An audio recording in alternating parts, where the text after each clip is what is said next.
بسم اللہ الرحمن الرحیم۔ السلام علیکم۔ آج میں ایک بہت ہی خوبصورت، مشہور اور اہم کتاب کا ریویو کروں گی۔ یہ کتاب میری پسندیدہ ترین کتابوں میں سر فہرست ہے۔ اس کتاب کا نام مثنوی ہے اور اس کے مصنف حضرت مولانا جلال الدین محمد بلخی ہیں، جنہیں لوگ مولانا روم کے لقب سے بھی جانتے ہیں۔ یہ کتاب اہل عشق کے لیے لکھی گئی ہے۔ نہایت ہی جامع کتاب ہے جس میں عشق الہی کے تمام رموز اکٹھے کیے گئے ہیں۔ اہل عشق کے لیے یہ بہترین تحفہ ہے۔ تصوف کے راستے میں یا خدا کی محبت کے بارے میں انسان کے دماغ میں جتنے بھی سوالات آتے ہیں، ان تمام کے جوابات اس کتاب میں نہایت جامعیت کے ساتھ دیے گئے ہیں۔ عشق الہی کے سمندر میں غرق ہونے کے لیے اس سے بہتر اور کوئی کتاب نہیں ہے۔ ذیل میں موجود کتاب انوار العلوم کے نام سے شائع کی گئی ہے، جس میں مثنوی کے تمام 6 دفاتر کا ترجمہ اردو زبان میں کیا گیا ہے، یعنی اردو نثر بیان کی گئی ہے۔ میں دل سے قبلہ محمد عالم امیری صاحب کی مشکور ہوں، جنہوں نے کئی دن رات کی محنت کے بعد اسے ایک کتاب کی شکل دی اور ہم پڑھنے والوں عقیدت مندوں کو مثنوی اردو زبان میں پڑھنا میسر ہوئی۔ کتاب کا ڈیزائن نہایت ہی خوبصورت ہے، صفحات کا معیار بہت اعلیٰ ہے، رنگین صفحات کی تعداد بھی زیادہ ہے اور قیمت بہت مناسب ہے۔ کتاب کا بک مارک جو ہے وہ مجھے ذاتی طور پہ بہت زیادہ پسند ہے۔ اس پہ خوبصورت اشعار کندہ ہیں جو ایمان کو تازہ کرتے ہیں۔ کتاب کو مختلف فصلوں میں تقسیم کیا گیا ہے۔ ہر صفحے کے آخر میں ایک شعر لکھا گیا ہے جو موضوع سے مطابقت نہیں رکھتا، مگر اہل دل کے قلوب پہ اثر انداز ضرور ہوتا ہے۔ تمام اشعار مولانا روم کے ہیں۔ مقام مثنوی کے بارے میں مولانا روم فرماتے ہیں، میں نے قرآن پاک میں سے مغز نکال کر مثنوی میں پیش کر دیا ہے اور ان احکامات پر بحث نہیں کی کہ جن کو علماء سو نے بحث کا موضوع بنا کر جھگڑے اور تفرقے ڈال دیے ہیں۔ میں نے عشق کی بدولت معرفت کا تیر سیدھے نشانے یعنی دلوں پہ مارا ہے۔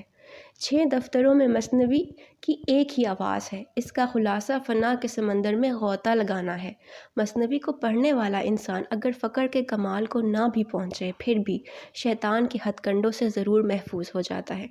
اے بھائی، کام کے آدمی کے لیے یہ کہانی نہیں ہے، اسے اچھی حالت اور دوست کے دربار کی حاضری درکار ہے۔ ظاہری علماء میں دین کی حقانیت نہیں رہی، وہ اچھی حالت اور دوست کے بارے کے دربار کی حاضری جیسے انعامات سے محروم ہے۔ میں جو قصے بیان کر رہا ہوں یہ گزشتہ لوگوں کے لیے نہیں ہے، بلکہ تمہارے اپنے احوال ہیں۔ ان قصوں کا مقصد رجوع الی اللہ ہے۔ ان کو وہ قصے کہانیاں نہ سمجھو جن سے میں روک رہا ہوں۔ منافقوں نے قرآن کو بھی محض پچھلے لوگوں کی کہانیاں قرار دیا اور ان قصوں کا جو اصل مقصود تھا اسے نہ سمجھا۔ یہی حال میری کتاب کا ہے۔ قرآن ایک صفت خداوندی ہے جو زمان و مکان سے بالا تر ہے۔ وہاں ماضی اور مستقبل نہیں ہے، بلکہ وہ ہر ایک زمانے کے لیے ہے۔ اس شخص کے مغز کی کیا حالت ہوگی جیسے کوئی معشوق اس شخص مطلب کہ اگر مثنوی جیسی کتاب کو بھی تو بیکار سمجھ کر پڑھے گا تو اس سے کوئی نصیحت حاصل نہ کر سکے گا، اس کے مغز تک نہ پہنچ سکے گا، پھر اس شخص کی کیا حالت ہوگی۔ حقیقت اور مجاز کو انسان جب ہی سمجھتا ہے جب اس کو بصیرت حاصل ہو۔ محض جی بہلانے کے لیے قرآن کی تلاوت کرنا بھی اپنے آپ کو قرآنی حقائق سے محروم رکھنا ہے۔ محض وقت کاٹنے کے لیے تو قرآن اور افسانہ یکساں کام کرتا ہے۔ وہ فرماتے ہیں کہ میری مثنوی کی باتیں اگر اب تمہیں سمجھ میں نہیں آ رہی ہیں تو آئندہ نسلوں میں سے ایسے لوگ ضرور ہوں گے جو یہ اسرار بیان کر سکیں گے۔ ان کے اقوال کی تصدیق میری مثنوی سے ہوگی۔ جس طرح اس نوجوان نے خدا سے بغیر محنت مزدوری کے روزی طلب کی تھی، تم بھی کرو۔ ایک وقت ایسا آئے گا کہ تمہیں بغیر کسی واسطے کے فیض خداوندی حاصل ہونے لگے گا۔ مثنوی کے مضامین کلامت اللہ سے ہیں اور ان کے بارے میں قرآن میں یہی کہا گیا ہے، جب تک یہ دنیا قائم ہے اور زمین ہے اس سے اینٹیں اٹھائی جاتی رہیں گی، اس وقت تک مثنوی کے اشعار بھی دستیاب رہیں گے۔ جب یہ روئے زمین ختم ہو جائے گی اور قیامت کے دن کی ہوائیں اس کو تہ و بالا کر دیں گی تو مثنوی یعنی کلمات اللہ کا سمندر جوش مارے گا اور محض آخرت میں ایک زمین اپنے لیے بنا لے گا۔ چونکہ کلامت اللہ لامحدود ہیں، لہٰذا مثنوی کی باتیں بھی لامحدود ہیں۔ ان کو بیان کیے جاؤ، کوئی تنگی نہیں آئے گی۔ جس طرح ستاروں سے ہر شخص رہنمائی حاصل نہیں کر سکتا، اسی طرح مثنوی سے بھی ہر شخص مستفید نہیں ہو سکتا، لیکن اگر مثنوی سے شغل رکھو گے تو شیطان سے ضرور نجات حاصل کر لو گے۔ مثنوی کی باتیں شہاب ثاقب ستاروں کی طرح ہیں جو شیطانوں پر برستے ہیں۔ ستاروں کے برج بچھو کی طرح کام کرتے ہیں اور شیطانوں کو ڈنک مارتے ہیں۔ مثنوی کا سورج طلوع کر آیا ہے جس کی روشنی پھیل گئی ہے، لیکن منکر کو یہ بھی ناگوار ہے۔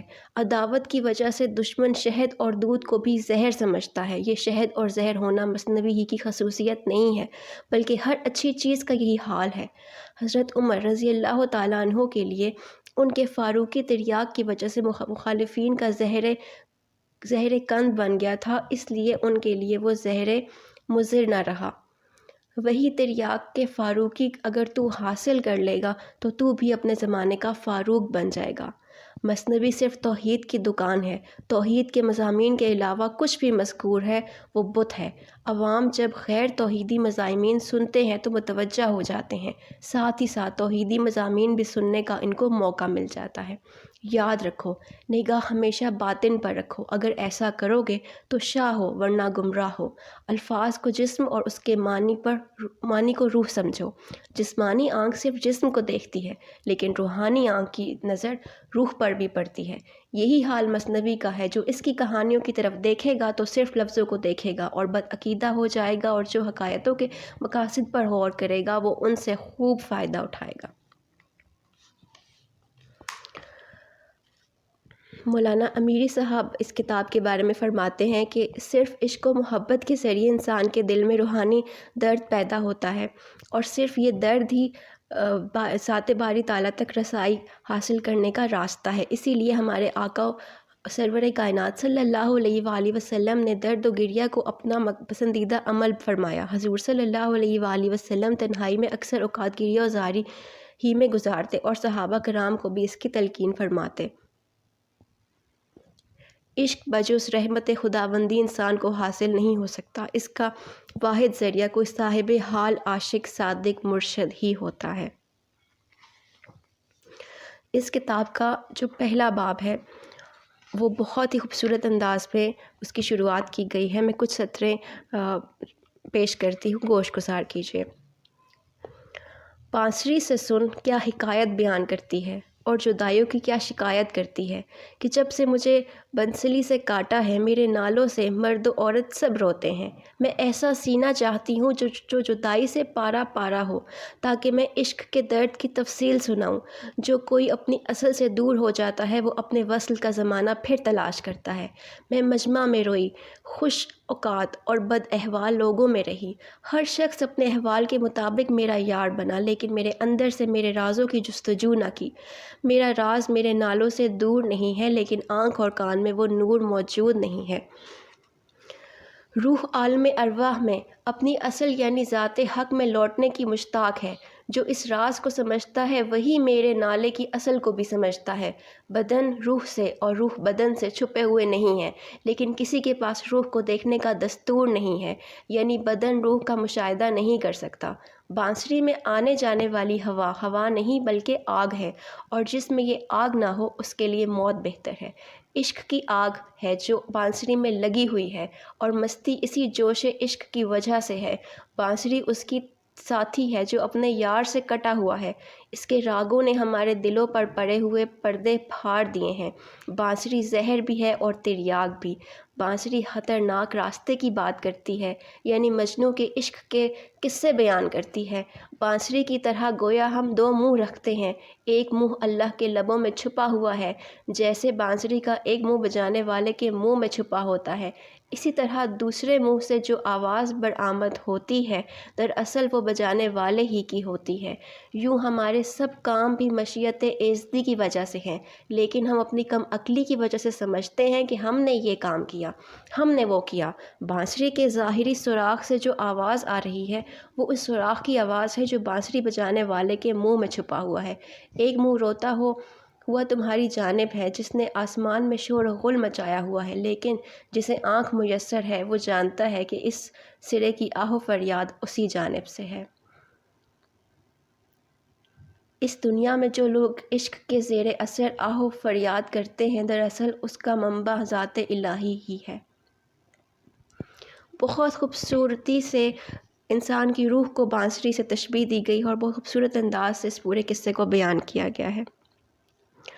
الغرض میرا جو پرسنل اوپینین ہے اس کتاب کے بارے میں وہ یہ ہے کہ یہ کتاب انسان کو اس کا تعارف دیتی ہے، خدا سے تعارف کرواتی ہے۔ یہ کتاب ایک سمندر کی مانند ہے، ایک بہت گہرے سمندر کی مانند، جس میں سے ہر انسان اپنے ظرف کے مطابق قطرہ یا چلو بھر پانی ہی سمیٹ سکتا ہے۔ اس کتاب کو پہلی دفعہ میں پورا سمجھنا مشکل کام ہے، لیکن آہستہ آہستہ اگر آپ اس کو پڑھیں تو یہ بہت آسانی سے سمجھ آ جائے گی، کیونکہ اس کی جو اردو زبان اس میں استعمال ہوئی ہے، جو الفاظ استعمال ہوئے ہیں وہ بہت ہی سادہ اور سمجھ میں آ جانے والے ہیں۔ اس کتاب کو زندگی میں کم از کم ایک مرتبہ ضرور پڑھیے، آپ کا زاویہ نظر سے جو ہے وہ بہت بہتر ہو جائے گا اور خدا کا قرب بھی محسوس ہوگا اور اس سے دوستی ہو جائے گی۔ اس کتاب کو پڑھتے وقت انسان کو اس کتاب کا فیض بھی محسوس ہوتا ہے، اور جو اس کو پڑھتا ہے صرف وہی اس کا تجربہ کر سکتا ہے۔ اللہ سے دعا ہے کہ وہ اس کتاب کو ہمیں پڑھنے کی